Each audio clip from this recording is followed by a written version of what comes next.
పరిస్థితుల్లో ఒక విశాల ప్రాతిపదికన ఐక్యసంఘటన నిర్మించాల్సిన అవసరం గురించి చాలా వివరంగా చెప్పారు.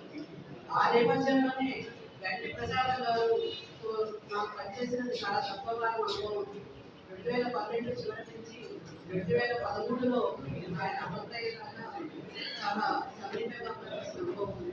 అమృత నేను అదృష్టపడిన సహజంగానే అమృత బంధుమిత్రుల ఆయన గవర్నమెంట్గా ఉండేవాడు. ఆ తర్వాత రాజకీయ పేదరికల కంపెనీలో కూడా ఆయన గవర్నమెంట్గా ఉన్నప్పుడు ఆయన గైడెన్స్ లో చాలా సమీపంగా పనిచేస్తుంది. ఈ ఐక్య సంఘటన కోసమే విశాఖ ప్రజా సంఘాల ఐక్య సంఘటన నిర్మించాలనే ప్రయత్నాన్ని ఆయన చాలా తీవ్రంగా చేశారు. అందుకే కూడా చెట్లు కట్టుబడింది ఆయన. అయితే ఇక్కడ జస్ట్ ఒక అంశం నేను చెప్పదలుచుకున్నది, మనకి శ్రీకాకుళం మతంగా సాగుతారు ఆ చరిత్రలో పంచాల నిర్మాణ లాంటి అమలు పెరుగుతున్నారు.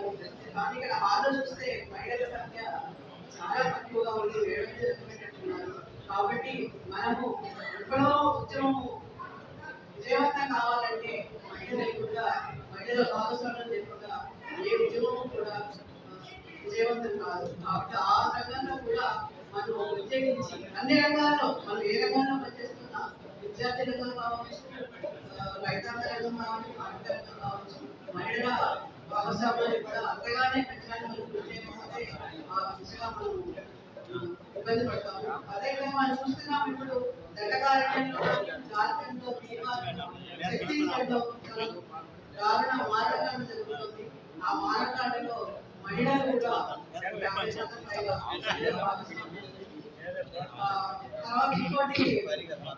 ఆదివాసీలో మనకు వార్తలు చాలా తెలియడం లేదు. జరిగేదాము మారణకాండ కానీ మన అరెస్టులు కానీ ఛత్తీస్గఢ్లో అయితే ఆదివాసీలు 5 సంవత్సరాల పాటు జైల్లో ఉంచి 125 మందిని ఇప్పటికి కూడా శ్రీరామరామ అనేక మహిళా కార్యకర్తలని అరెస్ట్ చేసి అంతేకాకుండా మన పక్కన విశాఖపట్నంలో కూడా ఈ ఏజెన్సీ ప్రాంతం నుంచి ఇప్పుడు కనీసం 20 మంది ఆదివాసీ యువకులు మావోయిస్టుల సాయం చేశారో, లేదా వాటి సాధించారో జైల్లో రూపాయల కింద ఏడో తరగతి జైల్లో ఉంచుతున్నారు.